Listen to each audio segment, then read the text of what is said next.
Welcome to Comm-UNITY, a podcast hosted by CivSource Africa. At CivSource, we are passionate about telling stories of African giving and generosity. And today, I have a generous giver, a generous mover, because this season we are celebrating people who use the gift of mobility for good. And Moses, my guest today, because I don't know where you're listening from. So I'm wondering whether to say good afternoon, good morning, good evening. That's why I'm fumbling. Today, our guest is Moses, and he's going to tell us a bit about himself, and we're going to delve into his journey of using mobility for generosity. Moses, you are extremely welcome. Can you please greet us in the language of the place you are in? It may be very hard. I'm still learning, but I am based in Botswana. I've just moved here the last possibly a few 4-5 days. 10 to 14 days there, trying to understand the place. But happy to be here. I am called Moses Rutahigwa. It's a pleasure to be part of this conversation. And thank you so much, Jackie, for bringing me to be able to be part of this conversation that is shining a light on how what we normally call our madness can also be used for good. Yes, you people, you see, when someone is mad, they can't describe their madness. I tell you, when I call Moses a mad runner, Moses has done recently, comrades. I'm on a group with him, which is called it's by Activate Uganda, and they do these challenges that are really to encourage people to be consistent with exercise, with movement. And so the minimum, people, I tell you, the minimum is 3 kilometers a day. That is all they require. For 100 days, just be consistent with your 3. So those of us who are obedient school children, we post 3 kilometers. However, have you been in class where there are overachieving students? You post your 3 kilometers, and then you turn around and Moses and his crazy crew are posting 50 kilometers a day. And you're like, where did they? Why? Not even why, Moses, anyhow. So it's absolutely an honor. But first, tell us, how did this journey to madness start? Why do you run? Where are you running to? Who is chasing you, Moses? Thank you so much, Jackie. First of all, for those who don't know me, I am once again Moses. I am a banker in my day-to-day life. I've been working with Standard Chartered Bank Uganda for the last 14 years, but I've just moved to head the consumer banking and private business, consumer private and business banking unit here in Botswana, and I'm happy to be part of this conversation. I'm a Ugandan by birth. I'm a father of 4 daughters, so I am passionate about the girl child and the growth of the girl child, but also not forgetting that we have to ensure that we bring the boy along as we grow. Mm-hmm. I also spend more time ensuring that whatever I do, I inspire others to get better. My vision and reason why I'm here is to enable people to become better versions of themselves through teaching, mentorship, and inspiration whenever I can do it. So whenever there's a platform, I try and use it. So how does running happen? A few days ago, I met a friend who asked me, whatever you met 3-4 years ago, I don't know. Whoever you met, something in you changed. And the person had met me in 2019, I was not a runner. Mm-hmm. And today they met a totally different person. I believe all of us know that life is a cycle. At one time, there are curves that you go through. So there are those moments that change you, that you come into impact that change your life completely. In 2021, after everybody was trying to get away from the first wave of COVID, I went out for a short walk to show that maybe the lungs get better. I was supposed to do 5 kilometers, but after 2 kilometers, I couldn't breathe. Oh. You feel like the entire chest is opening up, the ears are opening, you can't feel yourself. After only 2 kilometers, I came back home and I discovered, unless something changes, I have a problem. So I chose to now begin to look for how best I can improve my running life. I didn't know how it would be possible. But when I would go for a work trip in March 2021, friends of mine, including Tony Otoa, Stephen Omukasa, and Dorothy Ochola, they all work in different professions, asked me for a run. Tony was very fast, left us, Stephen left me. Dorothy went with me because I was just beginning for a few kilometers around Nairobi. And I came back. When I came back from the trip, I reached home. I chose to begin doing maybe 3 kilometers, 4, 5. That was enough. In April 2021, we went to the same team for a second trip. We were on a mentorship program under the SEA apprenticeship program together and went to Cape Town. This time, the same colleagues ensured that every morning I woke up and then took a run across the Cape Town shore. For those who know the ocean and how it was well built, it's a very good running track. It's beautiful. I began now going from 4 to 5 to 7. Now it was getting better. So I even recorded some messages by the ocean side, which I still have until today, to inspire others and inspire people in life. When I came back, I said, let me continue with this. But around June 2021, I then joined the Twitter running school. I just began posting on Twitter, being part of them. I discovered the Kapshengas, Robert Kapshenga and team were running 30. Me doing 10 was a problem. But I look back 3 years on and I say, wow, what a way 36 months can change a person. So anything that you hear from me was purely because I was running away from the other side of being able to not being able to have a good life. I've purely run fast. The beginning was for my health, but along the way it has evolved beyond what I imagined as a person. Yes, and that's the story we want to delve into, Moses. Thank you very much for that introduction. So you start running, and indeed, there are many people in this town, across this continent, that run. So how did you then transition from running for yourself to using running as a tool for good, or connecting your running for good causes? What was that transition like? So after some time, I discovered that oftentimes all of us do things and we keep quiet. And at times when you keep quiet, it's not because you are being reserved, but at times you feel like I should do my thing and do it for myself. But then I discovered the same challenge I had, very many people had it. Very many people had health complications that they couldn't deal with, and they're looking for some inspiration of something they can go with. So I chose to put up myself, promote, and share what I do, so that as much as possible, maybe when somebody sees it, they will be inspired. In the beginning, I didn't know many people were seeing what I was posting, and the team, the conversation were building together at the school on Twitter. Until now, wherever I go, they ask me, are you Moses the one of Twitter? Are you Moses the one of Twitter? Until today, wherever I go, people send me, every day I see people tagging me on how today I've managed to move a few kilometers. And that is what I admire the most. That I didn't necessarily do it show off, no, because I could run and keep my app and keep quiet. But by just posting it, somebody somewhere becomes a force for good, can be able to be inspired. I had been running personal messages when I was simply talking about, because I'm a pastor in my other life, I was simply sharing inspirational scriptures and all that every single day, until I discovered there was another way of doing it, by you being the scripture yourself, by you being the Bible somebody can read, by living it. So most times, until people see you do something, that's when they can really connect with them. That's why personal stories are much more relevant than anything you can say outside. So I've discovered that I moved on from just sharing, then to begin now connecting networks of people. And over the last 3 years, I now meet people who simply run because they saw me before, and they see me today, and they see a whole change of a person in terms of I've been able to shed off close to 15 kilograms of my body. I am more lighter, but even then, if they have some personal goals to do, then that's, I think, very important. The second one is then we discovered that running is also a force that can empower communities. It helps shine the light on so many initiatives.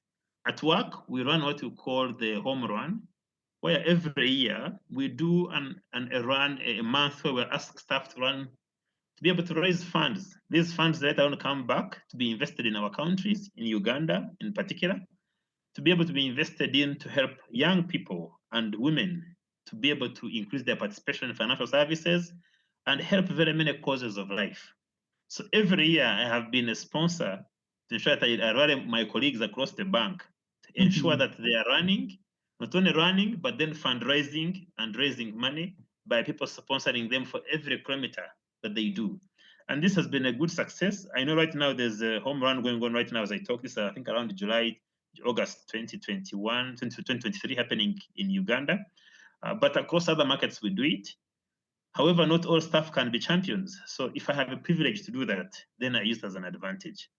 I've also discovered that I have a chance to participate in so many social causes. Either a charity organization is organizing a run, I simply use my influence to be able to either travel as far as possible, be able to just simply add value.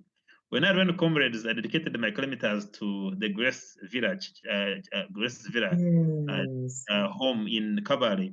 Yes. And I had to make a very tough trip leaving Kampala on Friday at 6 p.m., I think at 10 p.m., taking a bus, choosing not to drive, be in Kabale on Saturday in the morning at 7:30, running in 21 kilometers on those Bunyonyi hills. They are very, very, very tough. My home, I know they are. They are. They and are. coming back, be in Kampala on Sunday morning. Why? Because that gift, I was giving it as a gift to the work that the team is doing at West Villa to help young girls have a brighter future. And those things just simply inspire me to keep going and going and keep going. Yeah. No, that's amazing, Moses. What have you learned about yourself as you run these miles, as you give your gift of mobility for good causes? What has it taught you about you in the first instance? Wow. I think the first thing is that I discover all of us and I look our capacity to be able to inspire others. Most times we have role models that we all want to live and look like. But you too, wherever you are, you can become a role model for somebody. In life, we've all been built with around 3 levels. There'll always be somebody ahead of you, somebody at the same level, or somebody below you. Whichever person you are, there'll always be somebody ahead, at the same level, or below. So how you help connect to those ahead, because they become a source of inspiration, no problem. Influence your peers, same level, and then also inspire those below you.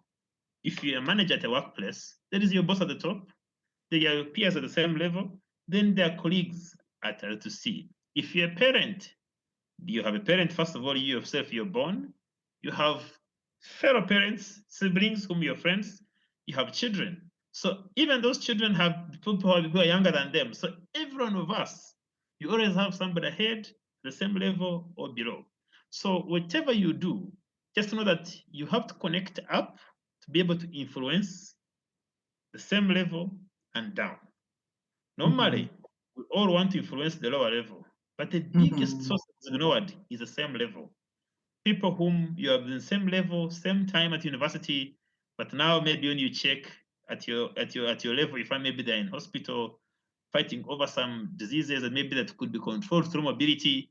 So if you discover that everyone, wherever you are, you can be a source for inspiration. So I would request that what I've come to learn is that stop underlooking the small things that you do. Simply give them out as a gift for somebody, because you don't know who you're touching by doing that. But I've also discovered over time is that people can transform. For those who met me 4 years ago and meet me today, they would think I've met a ghost of a person. So each and every one of us, whoever you are, you can transform. From being somebody who was chubby, you can be somebody who is lean. From being somebody who was lazy, could not even just wake up in the morning and just do a walk of 5 kilometers to 2 kilometers, you can actually begin. So never underlook your capacity, but to think that whenever the situation is you're going through, that's it. If you choose to do something consistently, no matter however it is, as long as it's consistent, over time, the power of compounding pays off. So that's what I've learned a lot more about myself. And even after here, another run, because today I'm making 300 days of running nonstop. Yeah.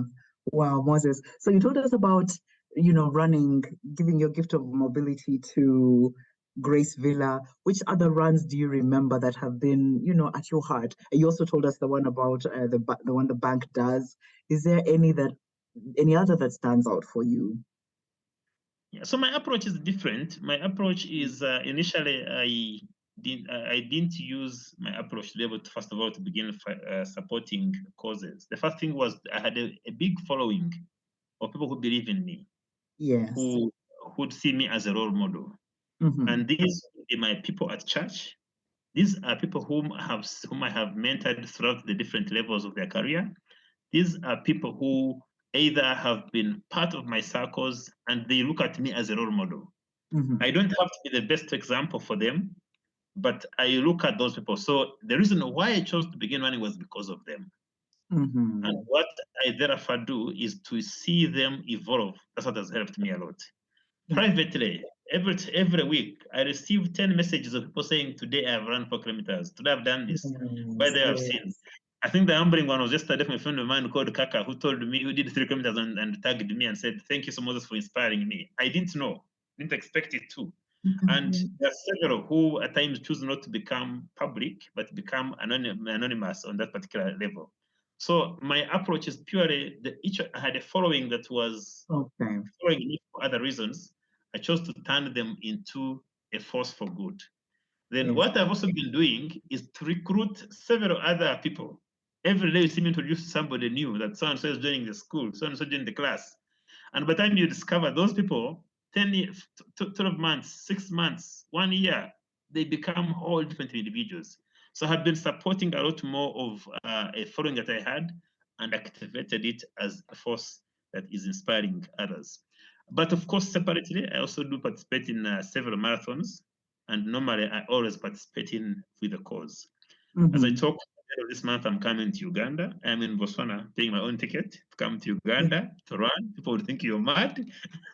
I'm coming to Uganda to run in the Rwenzori Marathon. Could I have run anywhere? Yeah, because there are very many marathons here in Botswana. But I'm coming to run because I look at that farmer whose food will be eaten when we are in Kasese. I look at that mother whose child will go to school because they sleep in their hotel. I look at that young boy who will be able to get a chance to be able to get some little money because we are in Kasese. So I come to run, but because when I come, I'll eat food, I'll sleep somewhere, my friends will have a drink. That money is going towards the people of Kasese. And when I come, I don't sleep in posh hotels. I want to spend some more time in the community so that I can be able to ensure that whatever I'm doing is bring back the community. Yeah, no, that's amazing. And I will ask you about that later on, but it's amazing that even your gift of mobility, just in unlocking people's health, people's minds, inspiring people, because if we were to follow, then I was inspired by Moses, and because of that, later on, this is the good that I did in my community. Those would be like 1,000 flowers blooming. And so, in fact, the story hasn't even begun to unfold yet. And so there'll be so many stories connected to your giving of your mobility. It's just a beautiful picture. It's just a beautiful picture. And so as we wind down this, I wanted to now segue to generosity in Africa. We know that oftentimes we are looked at as only receivers, as only beggars, as only losers, as, you know, really the to be pitied of the world. And yet, like I said, the very reason we're even doing this podcast as Civsource is that that's not the only story about Africa. There are millions of Moseses that are getting up and running for different causes and inspiring different people. And so there's a different story to tell. I just want to hear your thoughts about that side of Africa. What is our generosity story, and how does it link to you? Thank you. And I think, first of all, there are principles in life that have been established for a long time. Some of these could be spiritual, but they also do apply. One principle that it's more blessed to give than to receive. Yes. That principle is spiritual, but it also applies to our lives. Every time you give, there's a way you feel so happy when you see something you have been part of grow and flourish. When you give your time, I know, Jackie, you would have found more time to do something else, but you gave your time and your life to self-source. By giving that time and continuous effort to self-source, when you see it flourish, when you see the number of people come and begin working, you look back and you're happy. Why? Because you gave. So there's greater joy that comes alongside giving that most at times in Africa we don't trigger. I do believe that Africa should be one of the most giving country and continent, because we have all the resources. We have great minds across this continent. But it pains me when I go to some societies and people say, I can't give, I have nothing. It's because they underlook their capacity. Because they think giving is a matter of me giving you money. No, it's not enough. Besides, no amount of money can be enough. It's about how do I activate you to become a force that can help somebody else, and then the cycle continues as much as possible. So I do believe that across Africa, we need to ensure that all of us, wherever we are, we begin to change our mindset from giving, from receiving to be of giving. I come from the western side of Uganda, and in our culture, when we are giving away a young lady, we don't focus on bride price. We send our daughter with things to go and begin her marriage. Most parents would say, you bring. But you know what normally people do? They do everything. Everybody's saying, I am giving my daughter away. Therefore, my daughter go and begin. This is your foundation. That's an amazing thing that I really find sometimes in some cultures, with all due respect. But it shows that across us, we have a generous spirit within us that we practice in some areas, then don't make it apply in other areas of our lives. So we need to ensure that all of us, wherever we are asking ourselves, what am I giving? What have you given today? Today, have you helped somebody else get better?